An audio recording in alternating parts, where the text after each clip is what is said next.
Hello दोस्तों, मैं आपका अजय आपका स्वागत करता हूं आपके यूट्यूब चैनल स्टडी 2000 में। दोस्तों, आज का मोटिवेशनल आप देख रहे हैं आपका भाग मिल्खा भाग। सच में इससे कुछ ना कुछ तो सीखने को मिलता है, क्योंकि जो भाग मिल्खा भाग फिल्म में जो भी इन्होंने गलती की, उन गलतियों से बढ़ के बहुत कुछ सीखा है। क्योंकि जब भी ये आगे बढ़ते गए, इनका एक टारगेट होता था। याद करो वो दिन जब इन्होंने सबसे पहले ट्रेन में कोयले लूटे, चोरी करी, तो वो भी एक टारगेट था वहाँ से पैसे कमाने का।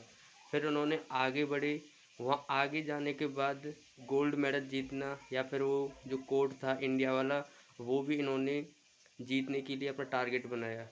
फिर याद करो वो दिन जब ये हवाई जहाज़ में बैठे थे और अपने गुरु से पूछा था कि बताओ कौन सा टारगेट है वो जो कुछ ही सेकंड में, तो उनके गुरु ने इन्हें लिख के दिया था एक कागज़ पे कि ये टारगेट है, अगर अचीव कर सकते हो तो करो। तो उन्होंने ये अचीव पूरा करके भी दिखाया था। तो इससे हमें कुछ सीखने को मिलता है कि टारगेट ज़रूर बनाओ। ज़िंदगी में बिना टारगेट के कुछ भी नहीं है। जो टारगेट बनाएंगे वो ही आगे बढ़ते हैं। टारगेट हमेशा ऐसा होना चाहिए जिसे आप पूरा कर सको, ऐसा नहीं कि जो आपके लिए कठिन हो। तो टारगेट होना चाहिए। चलिए, आज मैं एक मोटिवेशन कोट के साथ आपके सामने बढ़ता हूँ। हो चुका है आगाज जरन का, युग बदलने की तैयारी, जीत उसी की होगी जिसका संघर्ष है जारी। तो आज मैं आपके सामने हरियाणा का एक अच्छा टॉपिक है, हरियाणा की नदियाँ। हर बार चाहे कोई सा भी पेपर देखो, कोई ना कोई नदी हमेशा पूछी जाती है पेपर में। तो आज वो पेपर का नस्ते नाबूद करने वाले हैं। बिल्कुल बेसिक से आपको पूरी जानकारी हरियाणा की नदियों के बारे में जानकारी देने वाले हैं। तो आज हरियाणा की नदियाँ जो आप यहाँ देख रहे हो, ये मैं पूरी आपको नदियाँ बहुत अच्छे से कराऊंगा। एक एक टॉपिक, एक एक नदियाँ कहाँ से निकलती हैं, हरियाणा में कहाँ से प्रवेश करती है, कहाँ तक सिंचाई करती हैं, क्या उनके प्राचीन नाम हैं, इतिहास में क्या उनका इतिहास रहा था अब तक। तो ऐसी ही नदियों के बारे में जानकारी प्राप्त करने के लिए, क्योंकि हर नदियाँ आपके आसपास हैं, ऐसी बात नहीं है कि नदियाँ आपसे कोई दूर हैं तुम जानते नहीं हो। हरियाणा की नदियाँ इतनी हैं, लगभग जो मुख्य नहरें हैं, या फिर मैं मुख्य नदी की बात करूँ तो कम से कम 8 से 10 नदी हमें अच्छे से पढ़नी होंगी। और हरियाणा का जो अफवाह तंत्र है, या फिर नदी जो तंत्र में बोलूँ, देखो किताबों की भाषा अफवाह तंत्र है, जिसमें आप घूम जाओगे कि अफवाह तंत्र किसे कहा जाता है। तो आज मैं इसी के लिए बहुत बिल्कुल सिंपल और आपके सामने पेश कर रहा हूँ हरियाणा की नदियाँ ला के। हरियाणा की नदियाँ इतनी कठिन नहीं है याद करना, लेकिन थोड़ा सा आपको 2 से 3 बार ये वीडियो देखनी होगी, तभी जाके आपको पूरी पता चलेगी।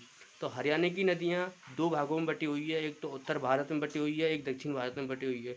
हरियाणा में 2 पहाड़ियाँ हैं जहाँ से नदियाँ बहुत ज़्यादा देखने को अट्रैक्टिव होती हैं। एक हमारी ऊपर की तरफ उत्तर हरियाणा में देखने को है शिवालिक की रेंज, नीचे है अरावली की रेंज। तो इनके बगल में जो नदियां हैं, चलिए मैं आपको लेकर चलता हूं, क्योंकि क्वेश्चन बहुत कॉम्प्लिकेटेड पूछे जाते हैं। ऐसी बात नहीं है कि आप सॉल्व नहीं होगा। अगर आपको बहुत अच्छे से इस वीडियो को देखोगे तो शायद नदियों के टॉपिक आपका 1 नंबर पक्का है। तो कोई भी आप पेपर देख लेना पिछले, अगर एक आध नंबर हरियाणा की नदियों को, चाहे कोई भी है, वो चाहे प्राचीन है नदी या कोई आज जो वर्तमान में बह रही है, वो कौन सी है।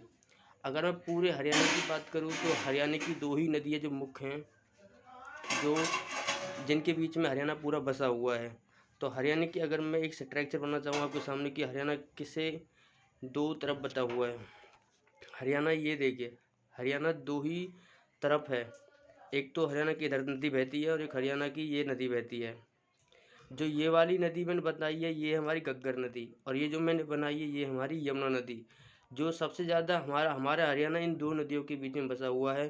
पहले जो इतिहास था, वो इतिहास ये कहता था कि हमारी जो हरियाणा है ये 2 नदियों के बीच में था। एक तो हमारी ये सरस्वती नदी और एक घग्गर नदी, इन दोनों के बीच में बताया जाता था। लेकिन आज की मैं बात करूँ, वर्तमान में हरियाणा घग्गर नदी और हमारे ये यमुना नदी के बीच में बसा हुआ है।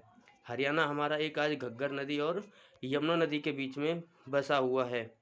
सबसे पहले मैं आपको बता दूं, आपको जानकारी के लिए आपको लग रहा होगा कि मैं क्या पढ़ा रहा हूँ, क्या कर रहा हूँ। भाई साहब, मेरी राइटिंग पे मत जाना, आप बस ये देखो कि मैं जो बोल रहा हूँ ना, बस इसको सुनते जाओ।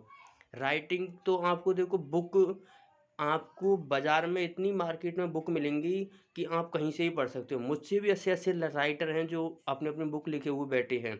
आपको राइटिंग से कोई मतलब नहीं है, बस ये कि आप अपना कॉन्सेप्ट जो आपको समझा सके अच्छे से। मैं भी एक स्टूडेंट हूँ, मैं भी तैयारी कर रहा हूँ एग्ज़ाम की, क्योंकि हमारा और तुम्हारा एक ही मकसद है, एग्ज़ाम को क्रैक करना। और एग्ज़ाम को क्रैक कैसे किया जाए, उससे अच्छा और भी कोई तरीका नहीं है। इसलिए मैंने जैसे उनको याद किया हुआ है, ऐसे ही मैं आपको बताना चाह रहा हूँ। ऐसी बात नहीं है कि हरियाणा की नदी याद नहीं हो सकती। पहले भी मुझे नहीं पता था कि क्या नदी है, कैसी नदी है। लेकिन आज मैं जो आपके सामने टॉपिक बना रहा हूँ, तो इसका कुछ मकसद है कि मुझे आसान लगी है, तभी मैं आपको बता रहा हूँ कि एक तुमको कैसे आसान लग सकती है। तो हरियाणा जो है 2 ही नदियों के बीच में बसा हुआ है, एक तो घग्गर नदी और एक हमारी यमुना नदी। अब बात करते हैं कि घग्गर नदी और यमुना नदी के बारे में। सबसे पहले जो घग्गर नदी और यमुना नदी है, इसके बारे में बात करते हैं हम अपना। देखिए, हरियाणा की मैंने बताया था कि हरियाणा 2 रेंज में बचा हुआ है। हरियाणा की जो नदियाँ हैं 2 भागों में हैं, एक तो उत्तरी हरियाणा और एक दक्षिणी हरियाणा। तो उत्तरी हरियाणा की जो नदियाँ हैं, आज मैं उनका डिस्कस करना चाहता हूँ। शायद ये लंबी वीडियो हो जाएगी। देखिए, अगर मैं किताब से पढ़ाना चाहता हूँ आपको, केवल 5 मिनट लगती है इस टॉपिक को पढ़ाने में। तो ध्यान देना, मैं समझा रहा हूँ, समझना बहुत टाइम लगता है समझने में, याद करने में 5 मिनट लगेंगी, वो आपको याद ही नहीं रहेंगी। इसीलिए मैं जिस नदी के बारे में बता रहा हूँ उसका इतिहास बताऊँगा, और इतिहास बताने के बाद आपको वो याद रहेगी। एग्ज़ाम में जब भी क्वेश्चन आएगा तो उसके 4 ही तो ऑप्शन लिखे होंगे, या उनसे कोई ऑप्शन अलग लिखा होगा? नहीं लिखा होगा ना। तो इसीलिए उत्तरी हरियाणा की नदियाँ हैं जिनको मैं आपके सामने लाना चाहता हूँ। तो उत्तरी हरियाणा की जो नदियाँ हैं ये देखिए, ये आपके सामने 7 नदियाँ लिखी हैं मैंने। इन 7 नदियों से ऊपर अगर कोई भी क्वेश्चन आपको अटेंड नहीं हो ना, तो मैं आपको लिख के देता हूँ कि ये ऑप्शन आप कोई हो ही नहीं सकता, इनसे 7 के अलावा कोई आ ही नहीं सकता। तो यहाँ देखिए, हरियाणा की 7 नदियाँ हैं। एक हमारे की हरियाणा की मिल रही है हमें घग्गर नदी, यमुना नदी। एक हमारी हरियाणा की नदी कौन सी है? यमुना नदी। दूसरी हमारी है घग्गर नदी। तीसरी है सरस्वती नदी। चौथी है टांगरी नदी। पांचवी है मारकंडा नदी। छठी है राक्षी नदी। और सातवीं हमारी विश्वजयंती नदी। तो इन 7 नदियों के बारे में जानेंगे आज। पहले मैं बता दूं, एक यमुना नदी से हम पढ़ना शुरू करेंगे। जो हमारा मकसद है वो हम पहले यमुना नदी से ही पढ़ना शुरू कर देंगे। तो यमुना नदी मैं यहाँ से निकालता हूँ अब सामने, और आज के सामने इसका देखिए पोस्टमार्टम कैसे करते हैं। यमुना नदी से मैं आपको पढ़ाना ही शुरू करता हूँ।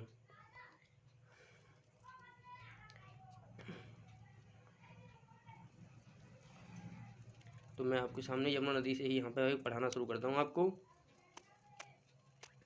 देखिए, यमुना नदी का इतिहास देखिए। अब मेरा भाई साहब पूरा ध्यान से देखना।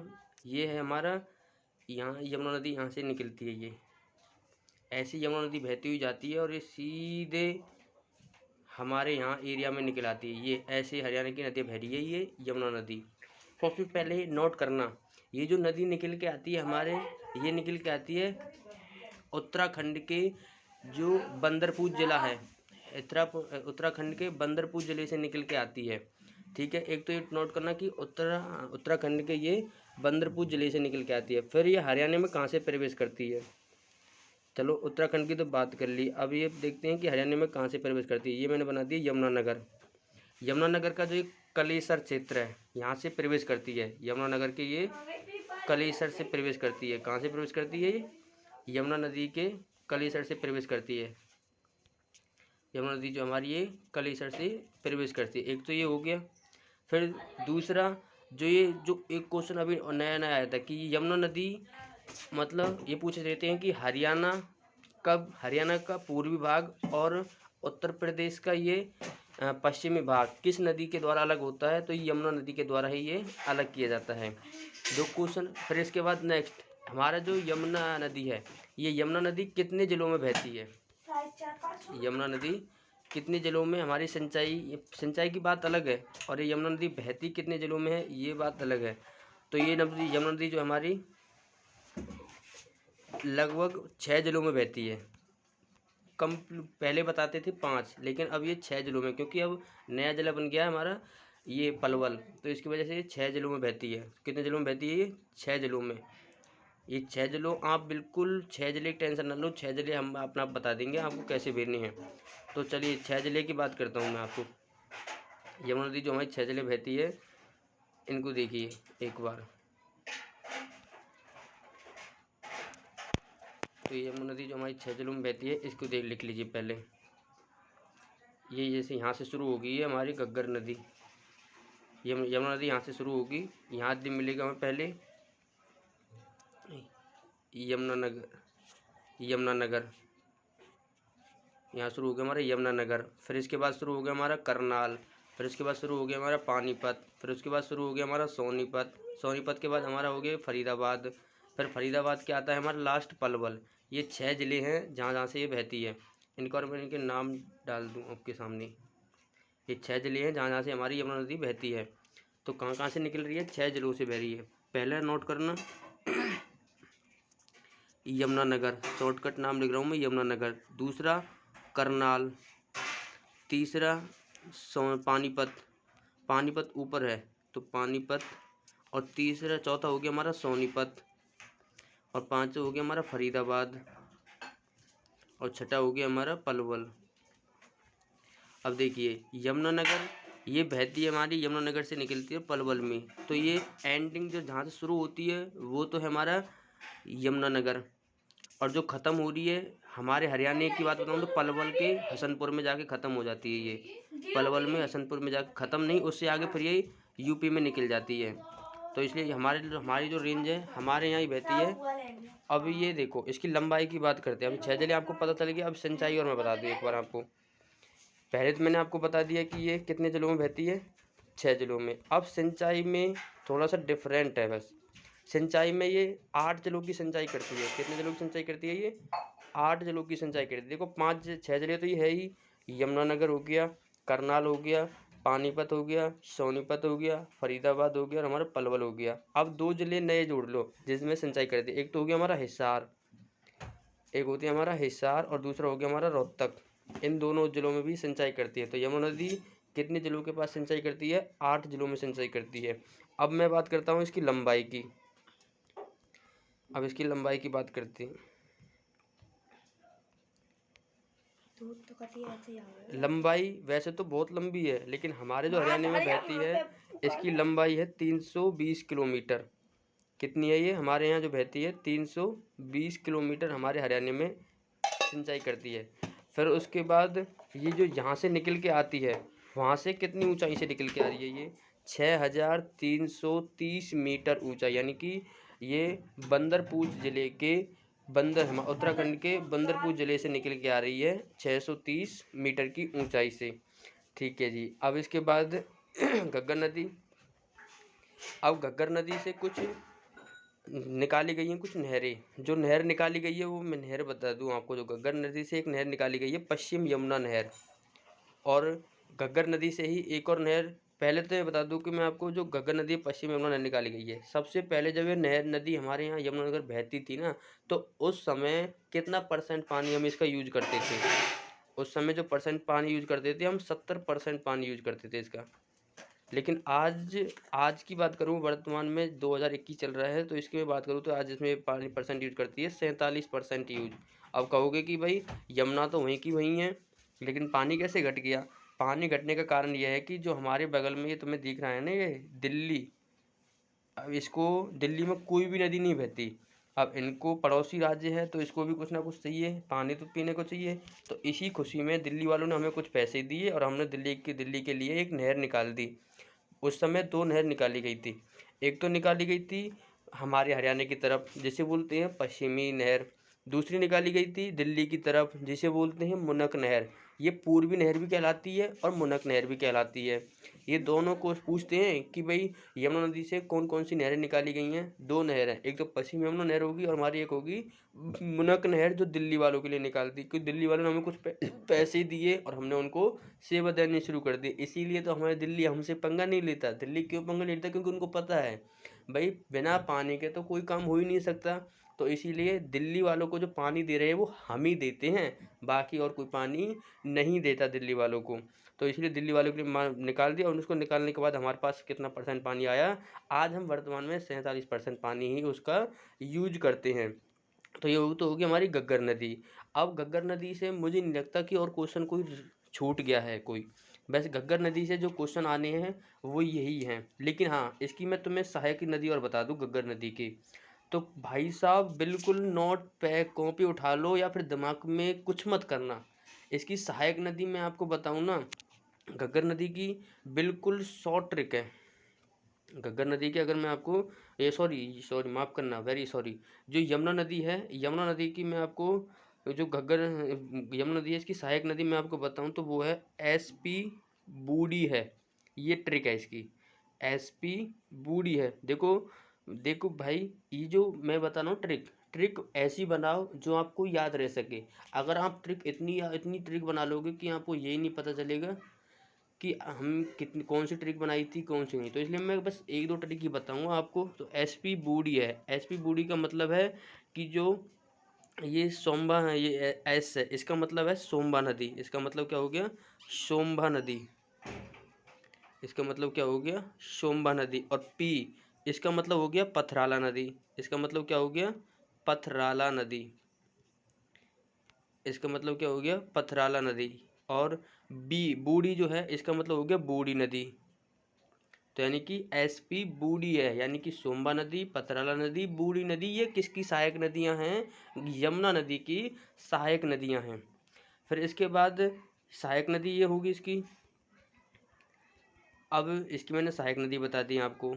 अब इस पे कुछ बांध भी बताऊं मैं आपको, बहुत अच्छी बात है भाई साहब। जो घग्गर नदी का मैंने पूरा टॉपिक आपके सामने रखने की कोशिश की है, तो क्यों ना फिर मैं इसको सारी खोल के बताऊं।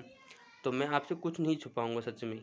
तो यमुना नदी ये बहती है, तो यमुना नदी बहती है, इसके ऊपर जो आपके बांध बने हुए हैं, एक दो बांध नोट करना जो हर बार पूछे भी जाते हैं और इम्पोर्टेंट है। ऐसा नहीं है कि भाई एक ही पेपर में सारे फैक्ट आ जाएंगे।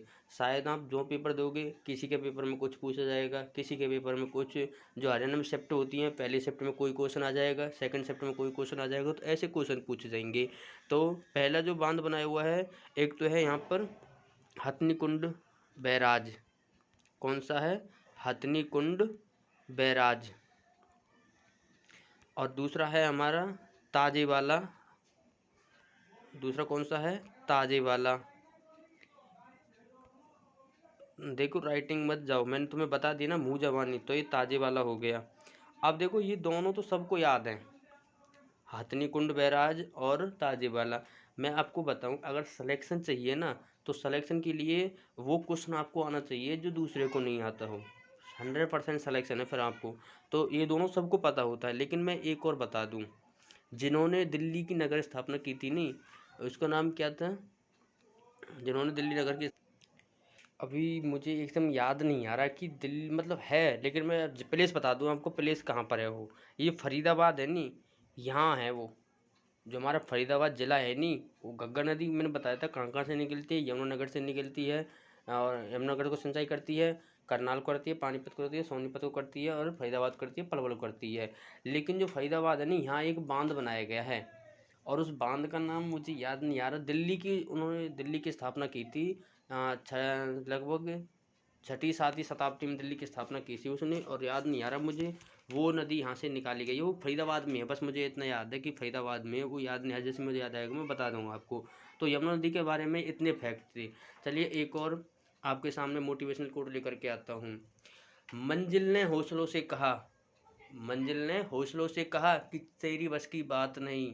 हौसलों ने मंजिल से कहा, हौसलों ने मंजिल से कहा, चल हट झूठी, तेरी इतनी औकात नहीं। तो चलिए दोस्तों, अब मैंने घग्गर नदी आपको, यमुना नदी आपको बता दी। इसके बाद मैं नेक्स्ट नदी पे बढ़ता हूँ, जिसका नाम है हमारा घग्गर नदी। दूसरी नदी कौन सी हमारी? घग्गर नदी। घग्गर नदी, दूसरी नदी कौन सी हमारी? ये घग्गर नदी है। अब घग्गर नदी है, तो मैं इसकी आपको बता दूं, ये जो पहले जो नदी बहती थी ना, ये इसमें बहुत पानी था। ऐसी बात नहीं है कि इसमें पानी नहीं था, बहुत पानी था। लेकिन आज की बात करूँ तो ये इसमें पानी के लिए तरसते हैं। मतलब अब ये पानी, ये पहले 12 मासी थी, 12 महीना बहती थी, लेकिन ये नदी आज की मैं बात करूँ तो ये नदी क्या बन चुकी है? बरसाती, मतलब बारिश के ऊपर निर्भर है। ये नदी हमारी आज बारिश के ऊपर निर्भर है, जिसमें बारिश होगी तो पानी है, नहीं तो वरना पानी नहीं है। अब मैं इसके कुछ मैप बनाता हूँ आपके सामने। ये जो नदी है घग्गर नदी कहाँ से आती है, ये आती है ऐसे और ऐसे जाती है। ये हमारी घग्गर नदी का है। तो घग्गर नदी के अगर मैं उद्गम की बात करूं, देखो मैं आपसे कह रहा हूं कि आप ना ध्यान से पढ़ो, आराम से पढ़ो। देखो चीज़ को समझना, अगर उसे याद रखना है तो उसके लिए कहानी पता होना ज़रूरी है।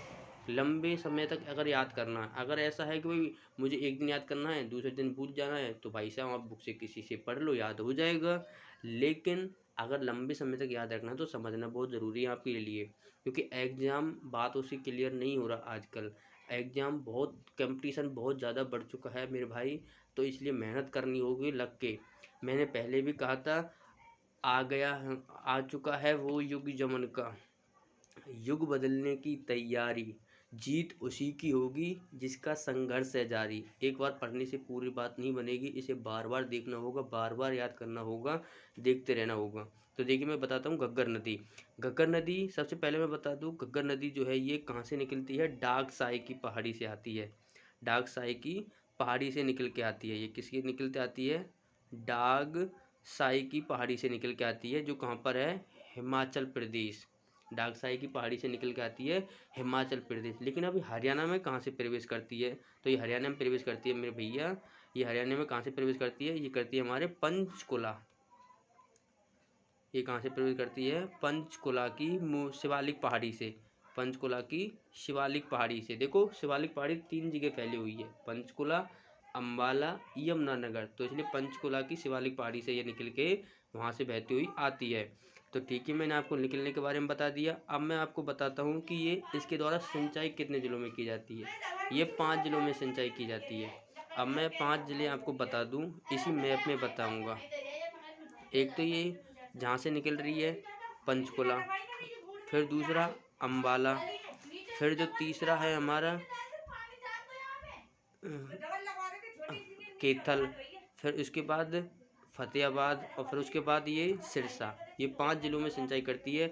आप थोड़ा सा ध्यान देना, इस साइड में जो राजस्थान, जो हमारी पंजाब के ऊपर लगता क्षेत्र है, इसमें 2 जिले नहीं आते। जो घग्गर नदी है, लगता होगा कि आपको भाई घग्गर नदी ये हमारी इतने जिलों में बहती होगी, लेकिन घग्गर नदी अगर वास्तव में अगर मैं घग्गर नदी की बात करूं, ये ऐसी टेढ़ी मेढ़ी हुई जाती हुई है। तो इनकी पहले जो यहाँ एक क्षेत्र पड़ता है हमारा कुरुक्षेत्र, और एक पड़ता है जींद।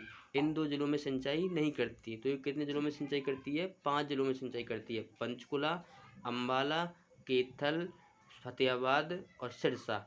ये 5 जिलों में हमारी सिंचाई करती है। अब इसके बाद नेक्स्ट क्वेश्चन की बात करता हूँ मैं आपके सामने। तो ये होगी, अब इस घग्गर नदी, अगर मैं घग्गर नदी के और क्वेश्चन की बात करूँ तो घग्गर नदी से और क्या बन सकता है। पहले तो घग्गर नदी पर मैं बताता हूँ नया नया टाइप का क्वेश्चन। उसमें है घग्गर नदी पर बांध कौन कौन से हैं। घग्गर नदी पर बांध कौन कौन से हैं, तो पहले जो बांध नोट करना, घग्गर नदी पर जो बांध हैं, ये पहला बांध, एक तो है इस पे दंगराना बांध। कौन सा बांध है भाई, दंगराना बांध। एक इस पे बांध है कौन सा, एक तो हो गया दंगराना बांध, और एक हो गया इस पे दंगराना बांध हो गया एक तो, एक इस पे हो गया दंगराना बांध, और दूसरा हो गया हमारी मसानी बांध। इस पे और 2-3 बांध हैं जो मैं आपको कॉम्प्लिकेटेड नहीं कर पा रहा, मुझे जैसे याद आते जाएंगे मैं वैसे बताता जाऊंगा। अब इसके 4 बांध हैं इसके पंचकुला की तरफ, और एक बांध है हमारा सिरसा की तरफ। ये इस पे बांध बने हुए हैं। अब इसके बाद बात करते हैं, ये तो होगी इसकी। अब इसके बाद इसकी सिंचाई, ये बहती है हमारी, मतलब कितने जिलों में बता दी मैंने आपको, बांध बता दिए। अब मैं बताता हूँ इसकी सहायक नदियाँ कौन कौन सी हैं। जैसे याद करना कि सरस्वती ने टांगों से घोट के किसको मार दिया था, सरस्वती ने टांगों में दाब के टांगों से मारकंडा को मार दिया। तो यानी कि सरस्वती नदी इसकी सहायक नदी है। एक तो सरस्वती नदी इसकी सहायक नदी है, और दूसरी इसकी मारकंडा सहायक नदी है, और तीसरी इसकी मारकंडा सहायक नदी है, और तीसरी इसकी सरस्वती नदी होगी, मारकंडा नदी होगी, और तीसरी टांगरी नदी इसकी सहायक नदी है। तो ये सहायक नदी के बारे में होगी, सरस्वती नदी सहायक नदी है, मारकंडा नदी, टांगरी नदी। अब मैं इसकी कितने किलोमीटर हमारे यहाँ ये बहती है, भाई साहब ये किलोमीटर काफ़ी बहती है, लेकिन क्या करें, पानी ही नहीं है। कोई बात नहीं, हमारे पास है ना। हमारा सबसे मुख्य जो अब चल रही है फ़िलहाल, जो हमारी यमुना नदी है, ये हमारे लिए बहुत अच्छा पानी दे रही है। तो इसलिए ये जो बच रही है हमारी घग्गर नदी, ये बहती है कम से कम 320 किलोमीटर। वो मैंने कितना बताई थी, वो 325 किलोमीटर है, ये 320 किलोमीटर है। तो इसीलिए अब घग्गर नदी के बारे में हो किया। अब घग्गर नदी का मैंने इतिहास बता दिया, कहाँ से निकलती है, डाकसाई की पहाड़ी से निकलती है, शिवालिक रेंज से निकलती है। और एक सबसे मुख्य बात और मैं बता दूं आपको कि एकमात्र नदी है, एकमात्र नदी। प्रश्न में पूछेंगे हरियाणा की उत्तरी नदी कौन सी है, तो हरियाणा की उत्तरी नदी भी कौन सी है, घग्गर नदी। मैंने बताया आपको एक यमुना नदी पढ़ाई, तो वो हरियाणा की पूर्वी नदी थी, हरियाणा की पूर्वी नदी थी। तो मैंने बता दिया आपको, हरियाणा की पूर्वी नदी यमुना नदी, हरियाणा की उत्तरी नदी घग्गर नदी। हरियाणा में मुख्य नहर यमुना नदी। और कहाँ कहाँ से निकलती है यमुना नदी, मैंने बताया था कि बंदरपुर जिले से निकलती है। और ये बताया घग्गर नदी कहाँ से निकलती है, डाकसाई की पहाड़ी से निकलती है। घग्गर नदी कितने जिलों में बहती है, 6 जिलों में बहती है। सिंचाई कितने जिलों में करती है, 8 जिलों में करती है यमुना नदी। अब घग्गर नदी कितने जिलों में बहती है, 5 जिलों में बहती है। अब वो घग्गर नदी 325 किलोमीटर थी। अब ये सॉरी यमुना नदी जो 325 किलोमीटर और घग्गर नदी थी हमारी 320 किलोमीटर। तो आज घग्गर नदी और यमुना नदी, दो नदी के बारे में जाना। इसके बाद जो और बच रही है, जैसे सरस्वती नदी बच रही है हमारी, और इसके बाद सरस्वती है, टांगरी नदी है, मारकंडा नदी है, राक्षी नदी, द्वस्तंती नदी। इन नदी को अगली वीडियो में, क्योंकि वीडियो बहुत ज़्यादा लंबी हो जाएगी, 30 मिनट की तो शायद होगी है, तो अगली वीडियो में बात करते हैं। चलिए, जब तक आप इन दोनों को बार बार देखते रहना, जिससे भूले नहीं इनको। ठीक है, धन्यवाद जी।